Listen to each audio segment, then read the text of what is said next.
할렐루야. 전국 한인연합감리교회 교회협의회 사순절 특별 새벽예배 3월 19일 말씀을 전할 뉴저지 갈보리교회 왕태건 목사입니다. 이렇게 말씀을 통해서 같이 은혜를 나누게 된 것을 주님께 감사드립니다. 오늘 말씀은 이사야 56장 1절로 8절 말씀입니다. 여호와께서 이와 같이 말씀하시기를 너희는 정의를 지키며 의를 행하라. 이는 나의 구원이 가까이 왔고 나의 공의가 나타날 것임이라 하셨도다. 안식일을 지켜 더럽히지 아니하며 그의 손을 금하여 모든 악을 행하지 아니하여야 하나니 이와 같이 하는 사람, 이와 같이 굳게 잡는 사람은 복이 있느니라. 여호와께 연합한 이방인은 말하기를 여호와께서 나를 그의 백성 중에서 반드시 갈라내시리라 하지 말며 고자도 말하기를 나는 마른 나무라 하지 말라. 여호와께서 이와 같이 말씀하시기를 나의 안식일을 지키며 내가 기뻐하는 일을 선택하며 나의 언약을 굳게 잡는 고자들에게는 내가 내 집에서 내 성 안에서 아들이나 딸보다 나은 기념물과 이름을 그들에게 주며 영원한 이름을 주어 끊어지지 아니하게 할 것이며 또 여호와와 연합하여 그를 섬기며 여호와의 이름을 사랑하며 그의 종이 되며 안식일을 지켜 더럽히지 아니하며 나의 언약을 굳게 지키는 이방인마다 내가 곧 그들을 나의 성산으로 인도하여 기도하는 내 집에서 그들을 기쁘게 할 것이며 그들의 번제와 희생을 나의 제단에서 기꺼이 받게 되리니 이는 내 집은 만민이 기도하는 집이라 일컬음이 될 것임이라. 이스라엘의 쫓겨난 자를 모으시는 주 여호와가 말하노니 내가 이미 모은 백성 외에 또 모아 그에게 속하게 하리라 하셨느니라. 아멘. 오늘 이사야 56장 1절로 8절 말씀, 회복의 메시지를 주는 그러한 말씀입니다. 7절 말씀을 중심으로 해서 같이 은혜를 나누기를 원합니다. 7절, 이는 내 집은 기꺼이 만민이 기도하는 집이라 일컬음이 될 것임이라. 교회가 만민이 기도하는 집이라. 우리가 이 말씀 많이 암송하고 또 교회마다 표어로도 쓰는 그러한 귀한 말씀입니다. 교회 회복을 우리가 생각할 때마다 이 말씀 많이 떠올리게 됩니다. 오늘 이 말씀 같이 본문에 근거해서 말씀을 나눌 때 두 가지 메시지를 묵상하기를 원합니다. 첫 번째는 교회 회복을 생각할 때 가장 먼저 생각해야 할 것이지요. 거룩함을 회복하라. 내 집은 만민이 기도하는 집이다. 우리에게 이 말씀이 익숙한 이유는 예수님께서 성전을 정화하시면서 성전이란 만민이 기도하는 집이다. 내 집은 만민이 기도하는 집이다. 마가복음과 마태복음을 통해서 우리에게 전해주는 그 말씀 때문인 줄로 압니다. 이사야 선지자는 이 말씀을 이스라엘 백성에게, 하나님 백성에게 이 말씀을 들을 때쯤에는 남유다겠죠. 유다 백성에게 특별히 포로로 잡혀갔다 돌아올 때에 참으로 그들이 예루살렘에 귀환하고 성전을 회복하게 될 것이라고 하는 그러한 선포의 말씀입니다. 회복의 메시지로 우리가 이 말씀을 묵상할 때 회복을 선포했었던 선지자들의 말씀을 먼저 기억을 하면은 조금 대조가 될 것 같아요. 예레미야 선지자, 예레미야 29장에 나오는 그 회복의 메시지가 우리에게 가장 많이 알려진 그러한 말씀인 줄로 압니다. 처음 1차 포로로 잡혀가는 그 백성들에게 편지를 써서 하나님의 말씀을 전했죠. 심판의 때가 지나가고 회복의 때가 올 때 하나님께서 너희들을 다 돌아오게 할 것이다. 하지만 그때까지 너희는 바벨론에 잡혀가서 아예 눌러 살듯이 결혼하고 가정을 이루고 자녀를 낳고 터전을 일구며 살라. 70년이 지나면 돌아올 것이다. 이렇게 하나님의 말씀을 전했습니다. 물론 이 말씀을 들은 그 포로로 잡혀간 유다 백성들이 분개했지요. 그래서 예레미야 선지자가 더 죽음의 위기에 내몰리기도 했습니다. 하지만 이 말씀은 성취가 됩니다. 이 말씀을 주셨을 때 예레미야 선지자를 통해서 하나님께서 우리에게 갖게 하시길 원하는 그런 말씀은 아마도 아무리 어려운 처지에 있다 할지라도 하나님 백성은 약속을 믿으면서 견디고 그리고 자기의 페이스를 지켜나가는 삶을 살라, 이렇게 우리에게 주시는 말씀인 줄로 압니다. 또 회복의 메시지 생각하면은 스가랴 선지자를 통해서 우리가 알 수 있는 것도 우리가 잘 기억하는 말씀 중에 하나입니다.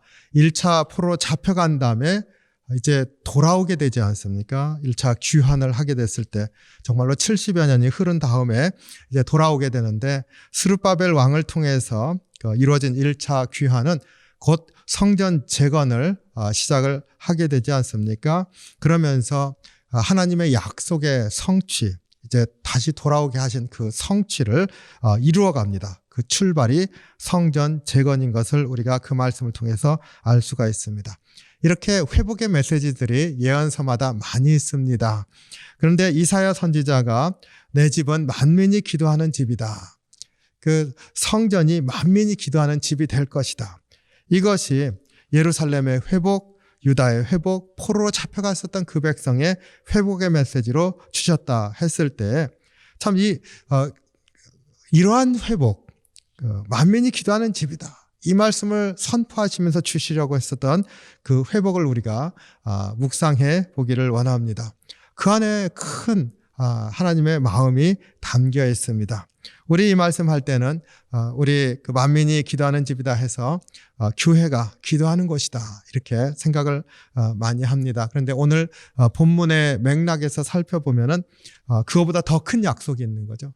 기도하는 집이다라고 하는 그 기도하는 곳이라고 하는 것에 대한 가르침도 있지만 그거보다는 그 잃어버렸었던 것을 다시 회복시켜 주시는 하나님의 회복의 약속이 들어있는 그런 말씀입니다. 만민이 기도하는 집이다 이렇게 선포하심으로 하나님께서 우리에게 주시고자 했었던 회복은 어떠한 것인지 우리가 이것을 살펴보려고 하면은요, 사실 포로 후기에 그 포로로 잡혀갔었던 남유다 백성이 이제 돌아오지 않습니까? 아까 말씀드린 것처럼 스룹바벨 왕과 함께 또 성전 재건도 하고, 그런데 우리 느헤미야서까지 쭉 이어지는 그 역사를 보면은 한 90여 년을 혼란을 겪습니다. 그 성전 재건도 지지부진하고 예루살렘 형편은 점점 더 핍절해지고 그곳에 돌아온 백성들이 정말 살기가 어려워서 참 그 눈물의 기도들이 많이 나오게 됩니다. 그 대표적인 기도 느헤미야 1장 3절에 그 사로잡힘을 면하고 남아있는 자들이 그 지방 거기에서 큰 환난을 당하고 능력을 받으며 예루살렘 성은 허물어지고 성문들은 불탔다 하는지라. 느헤미야가 이제 예루살렘을 방문하고 돌아온 사람으로부터 들은 그 예루살렘 당시의 모습입니다. 그러니까 벌써 오랜 세월이 지났는데도 불구하고 돌아왔어도 회복이 되지 않는, 정말로 모든 것들이 다 지지부진한 그리고 고단한 삶, 그러한 그 회복이 더디기만 그러한 처지에서 어려운 상황을 겪고 있었습니다. 이러한 상황을 생각해 볼 때 내 집은 만민이 기도하는 집이 될 것이다 하는 이 말씀이 어떤 의미에서 회복인지를 우리가 금방 이해할 수가 있습니다. 진정한 회복은 단순히 포로로 잡혀갔다가 예루살렘으로 돌아오는 것이 회복이 아닌 것이죠. 진정한 회복은 영적인 회복, 성전을 중심으로 해서 하나님을 바라보는 하나님 백성이 구별되는 삶으로 일어서는 회복, 바로 하나님 백성이 본 모습을 회복하는 것이야만이 사실은 진정한 회복이다. 그렇기 때문에 만민이 기도하는 집이 될 것이다. 바로 이러한 것이 회복의 본질을 이제 선포하는 것이라 믿습니다. 우리 예를 들어서 학계 선지자, 이제 나중에 성벽이 재건되고 이스라엘 백성들이 이제 다시 한번 하는 백성으로 서겠다고 했을 때 무엇을 합니까? 그 말씀을 읽지 않습니까? 그리고 말씀대로 사는 그러한 삶을 살겠다고 결단하지 않습니까? 그러면서 예루살렘에서의 새로운 삶을 시작합니다. 말씀 중심의 회복을 다시금 시작합니다. 이렇게 회복에는 반드시 구별됨의 회복이 있어야 된다. 하나님 백성으로 구별된 삶, 그것이 있기 전에는 진정한 회복이라 할 수 없다. 내 집은 만민이 기도하는 집이 되게 하시겠다는 이 말씀이 회복의 메시지인 이유는 하나님을 대면하는 곳이 생겨나고 하나님을 만나는 곳이 그 땅에 다시 일어나게 될 것이다. 이것이야말로 진정한 회복이다. 그러니까 거룩함의 회복이 있어야 될 것이라는 것을 선포하고 있습니다. 사실 성전의 본 모습이 무엇입니까? 우리 잘 알지 않습니까?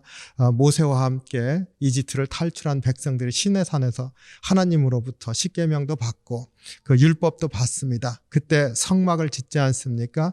다 완성한 다음에 여호와의 영광이 그 성막에 임했습니다. 이스라엘 백성도 두려워서 뒤로 물러났고 모세도 깜짝 놀라 뒤로 물러나지 않습니까? 그때 하나님께서 부르시죠. 이곳은 회막이라 부르겠다. 만남의 자리라 부르겠다.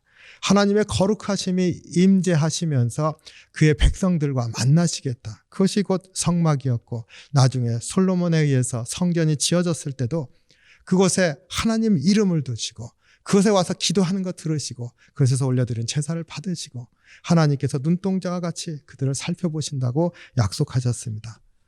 기도하는 곳이라고 하는 것이 단순히 기도만이 아니라 하나님께서 만나주시겠다는 것이지 않습니까? 거룩함의 회복, 이스라엘 백성들 혹은 하나님 백성들 혹은 포로에서 돌아온 유다 백성들 그들이 경외감을 가지고 두렵고 떨림으로 하나님과 함께 새 삶을 살겠다는 결단이 있는 그러한 만남, 그런 것들이 회복되어질 때 진정한 회복이 되는 것인 줄로 합니다. 바로 그러한 회복을 선포한 것이지요. 성도님들은 성전의 회복 혹은 교회의 회복 이런 것들을 말할 때 무엇을 생각하게 되는지요? 어떤 모습이 생각이 나시는지요? 코로나 바이러스 팬데믹으로 인해서 우리가 고통당한 지 벌써 1년이 되었습니다. 처음에 코로나 바이러스가 이제 확산되었을 때 참 죽음의 두려움이 확산된다 이런 생각을 하지 않았습니까?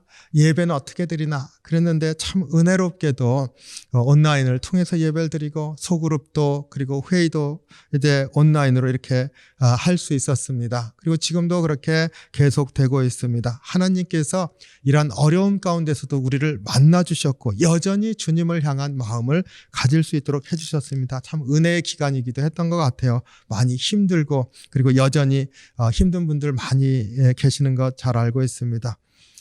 그럼에도 불구하고 참 은혜로 인도해 주셨다. 이제 끝나겠지 하는 그러한 기대도 하면서 우리가 준비를 해야 되는 때가 되었습니다.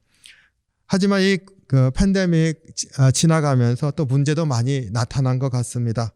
팬데믹 이후에 교회의 모습을 진단하는 것들이 그렇게 좋지가 않습니다. 교인들이 많이 줄 거라고도 하고 또 성도들의 열심이 많이 떨어질 거라고 그리고 젊은 층은 교회를 떠나게 되는 것이 더 심화될 것이라고 뭐 이런 등등의 이야기들을 많이 합니다. 저 자신도요 얼마 전에 깜짝 놀라는 경험을 했습니다. 참 부끄러운 이야기인데요. 우리 교회 현재 이제 2부 예배 온라인 스트림하고 이렇게 하고 있습니다. 그리고 3부 예배 젊은 이들을 위한 예배인데 그것도 온라인 스트리밍과 현장을 같이 하고 있습니다. 그런데 1부 예배는 우리가 하지 않고 있었는데 이제 4월부터 1부 예배를 시작하려고 준비하고 있어요. 9시에 이제 예배를 드리는데 준비하다가 불현듯 아침 일찍 예배를 또 드릴 때 이 무엇인가 더 바빠지겠구나 하는 생각이 들었는데요. 그 순간에 몸에 긴장이 되는 거예요. 그러면서 성도님들도 그 9시 예배 나오는 게 쉬울까 하는 그런 생각이 들었습니다. 특별히 그 자녀들이 있는 그런 가정들 아침 일찍 아이들 준비시켜서 나오는 게 쉬울까? 우리가 팬데믹이 끝나서 모든 것이 이제 인펄슨 예배로 다 드리게 되었을 때 우리의 삶이 우리도 모르는 사이에 변해 있는 것은 아닌가. 그러면서 이제 여러 가지 생각이 들었습니다. 가장 많이 변했을 것 같은 거요. 온라인 예배 드리면서 몸이 힘들지 않지 않습니까? 집에서만 그 영상을 보면서 예배를 드렸을 때 많이 편했을 것 같다는 생각이 또 들고요. 그 몸이 거기에 익숙해졌을 거 아닐까. 또 교회 나오기 위해서 준비하는 그런 것들이 없었지 않습니까? 그런데 이제 다시 나오려고 하면 그 준비 과정이나 또 아이들 있는 가정, 아이들 준비시켜서 나오는 그러한 시간들 많이 소요될 텐데 그동안 그런 거 없이 지내서 몸이 편했었던 거 아닌가 하는 생각도 또 들고 예배 시간 그 영상으로 보면 1시간, 1시간 반 정도 이렇게 예배를 영상으로 보면서 드리면 되는데 교회 나오려고 하면은 그 준비하는 것까지 포함해서 한 4-5시간이 소요된다고 했을 때 또 마음이 게을러지는 것은 아닌가, 그런 생각도 또 들죠. 그것뿐만이 아닙니다. 인간관계, 어떤 분들은 또 이제 복잡하다 이렇게 생각하는 분들이 있을 것 같아요. 그러면 내가 힘들 때는 아유 안 나갈까 하는 생각도 금방 찾아올 것 같은 겁니다. 그렇지만 또 힘들고 어려울 때는 또 같이 나누고 싶기 때문에 또 모이게도 되고, 그러면 오는 것, 안 오는 것, 이런 것들을 막 그 자유롭게 선택하는 그러한 현상도 벌어지는 것 아닌가. 아마 열감은 굉장히 많을 것 같습니다. 우리도 모르게 변해버린 우리의 모습들, 그리고 우리 성도의 삶의 모습들, 공동체가 중요하다, 믿음으로 주님 앞에 나가는 것이 중요하다 했을 때 이러한 많은 변화된 것들로 말미암아서 교회를 바라보는 그러한 시선이 바뀌는 것은 아닐까. 아마 모든 성도님들 저와 비슷한 생각을 하실 줄로 믿습니다. 이러한 때에 오늘 이사야 선지자 말씀 선포, 정말로 만민이 기도하는 집이다라고 말하는 이것이 회복의 메시지라고 했을 때 단지 교회가 정상으로 인펄슨으로 다 돌아왔다고 하는 것이 회복이 될 수 없다라고 하는 사실을 우리가 깨닫기를 원합니다. 그냥 인펄슨으로 다 돌아왔으면 다 되는 것이지 다 정상으로 돌아갈 것 같다, 이게 아닌 거죠. 우리 포로로 잡혀갔었던 남유다 백성들이 돌아왔을 때 다시금 거룩한 백성을 서보겠다 결단하고 그렇게 실제로 움직이는 데까지 90여 년, 거의 1세기가 걸렸다.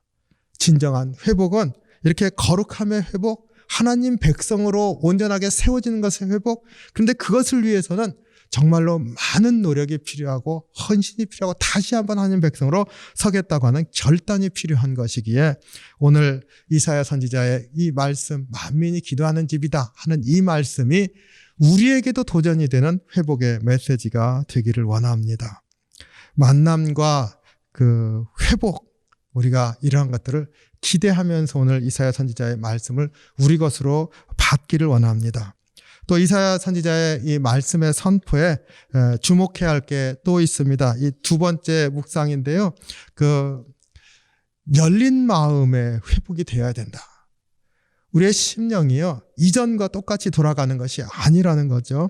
그랬을 때 회복도 똑같아지면 안 되는 거죠. 그런데 오늘 이사야 선지자의 말씀 가운데 있는 것은요, 그 회복이라는 게 이전으로의 복귀가 아니라 거기에 플러스 알파가 있습니다. 무엇인가가 더 더해졌습니다. 3절을 이렇게 보면은 여호와께 연합한 이방인은 말하기를 여호와께서 나를 그의 백성 중에서 반드시 갈라내시려 하지 말며 고자도 말하기를 나는 마른 나무라 하지 말라. 이방인들과 고자들이 회복의 대상으로 언급되고 있습니다. 이방인들은 하나님과 상관없는 그런 백성 아닙니까? 여호와의 전에 절대로 들어올 수 없는 그런 백성입니다. 그런데 오늘 이사야 선지자의 말씀 선포 가운데 만민이 기도하는 집이다 말씀하실 때 이방인들도 하나님을 믿고 언약을 지키며 안식일을 지키는 그들 들어오게 하겠다는 겁니다. 그리고 그들도 주님 앞에서 제사를 드리고 기도를 드리고 하나님이 응답하시겠다고 약속을 하십니다.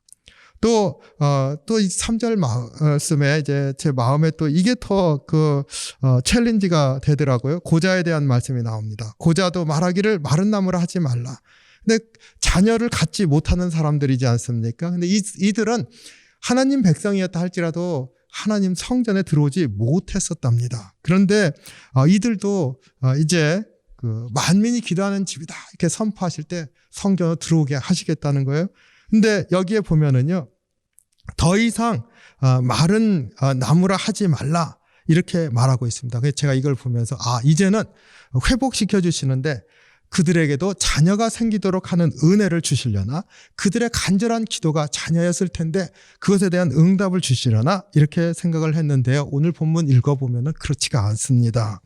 그들에게 일어나는 일은 5절이죠. 내가 내 집에서 내 성 안에서 아들이나 딸보다 나은 기념물과 이름을 그들에게 주며 영원한 이름을 주어 끊어지지 아니하게 할 것이며, 그들의 기도를 직접 응답하시는 것이 아니라 다른 것을 주십니다. 그들에게 더 기쁜 것을 일으켜 주시는데 기념물과 그들의 이름을 주겠다. 그들의 기도에 응답하는데 그 응답의 방식이 다른 겁니다. 해결의 지점이 달라졌습니다. 근데 이것을 더 큰 기쁨으로 주시겠다 이렇게 말하고 있습니다. 그러니까 이전으로 회복되는 게 아니라 이방인과 고자들도 포함하는 더 큰 회복인데요. 더 큰 회복일 뿐만 아니라 거기에 하나님께서 응답하시는 것도 이전에 사람들이 이것을 구하면 거기에 이렇게 응답하시는 것이다 생각했었던 것보다 더 큰 넓은 다른 일들도 일으키심으로 응답하시는 그러한 은혜가 있다 이렇게 가르쳐 주고 있습니다. 그렇기 때문에 회복이라는 것을 생각할 때 우리가 다른 더 큰 것들을 살펴볼 수 있어야 될 줄로 믿습니다. 몇 달 전에 어느 성도님을 만났었습니다. 근데 그분이 요즘 많이 힘들다고 하나님께 한 가지를 딱 기도했었답니다. 하나님 평안을 주십시오. 하나님께서 그 정도 응답이야 해주시지 않겠는가. 그런데 돌아보면 응답하시지 않는 것 같더라는 거예요. 그러면서 점점 힘들어지고 우울증도 생기고 그래서 의사를 만나서 아주 간단한 거였기 때문에 약 처방을 받고 그리고 이제 괜찮아졌답니다. 그러면서 이제 마음에 시험이 든 거예요. 하나님 그 평안을 달라고 하는 이 기도가 그렇게 들어주실 수 없는 거였습니까? 이제 남편에게 하나님께서 참 기도를 안 들어주신다 이렇게 얘기를 했대요. 그랬더니 남편이 내 기도는 들어주셨다 이렇게 하더래요. 그러면서 하는 얘기가 나는 당신이 빨리 괜찮아지기를 기도했었는데 하나님께서 그걸 들어주셨다고 약을 먹게 하시고 그리고 그것으로 말미암아 회복되었다고 하나님이 나에게 응답해 주셨다 이렇게 대답하더랍니다. 그렇지만은 그분은 그게 응답으로 그리고 은혜로 받아들여지지가 않았습니다. 남편 그 말이 하나님 응답일까 아니면 남편의 합리화일까 뭐 이런 것들인 거죠. 여러분은 어떻게 생각하십니까? 근데 제가 그 얘기를 들으면서 참 마음이 아프셨겠다는 생각도 들고 이제 앞으로 같이 기도하면서 같이 생활하자고 그런 얘기를 나눴습니다. 그러면서 저한테는 또 두려움과 또 같이 동반해 가면서 또 주님 안에서 같이 나누었으면 좋겠다. 영적인 그런 부담이 생겼습니다. 그러면서 한편 제가 오늘 본문 보면서 생각이 드는 게 내가 영적 부담을 갖는다는 것도 그분에게 기도 응답일 수 있겠구나. 우리가 알지 못하지만 하나님께서 계획하시는 것 안에서 이루어 가시는 그러한 응답의 길들이 있구나. 제가 이러한 부담을 가지고 그 성도님의 대화를 기억했습니다. 제가 이 말씀을 나누기를 원하는 이유는 이제 오늘 이사야 선지자의 그 만민이 기도하는 집이다. 회복의 메시지라고 했을 때 이 회복의 의미를 우리가 깨닫길 원합니다. 영적인 회복, 거룩함의 회복, 하나님 백성으로서의 회복, 하나님 자녀로서의 회복 그것이 일어나길 원합니다. 거기에 더하여서 더 큰 일, 더 넓어진 마음 많은 이들이 주님 앞에 나오고 이전에 영적인 은혜라고 봤던 것보다 더 넓은 의미의 영적인 역사들이 있어서 하나님께서 새 일을 우리를 통해서 이루기를 원합니다. 성도님들도 이제 교회가 회복되어지기를 위해서 기도하시고 또 기도하실 때 나에게 주시는 영적인 부담 내가 또 주님께서 나를 사용하시길 원하시는 그러한 길들을 바라볼 수 있는 눈뜸의 역사가 있길 원합니다. 그래서 정말로 하나님께서는 이제 이 시대 교회를 통해서 새 일을 일으키시고 또 하나님께서 교회를 회복시키시고 하나님 백성들을 회복시키시고 우리의 삶을 회복시키시는 그런 놀라운 은혜가 있는 귀한 삶이 되기를 소원합니다. 만민이 기도하는 집이다. 우리에게도 이사야 선지자의 말씀을 통해서 회복으로 선포되어진 역사가 있는 귀한 하루가 되시기를 주님의 이름으로 축원합니다.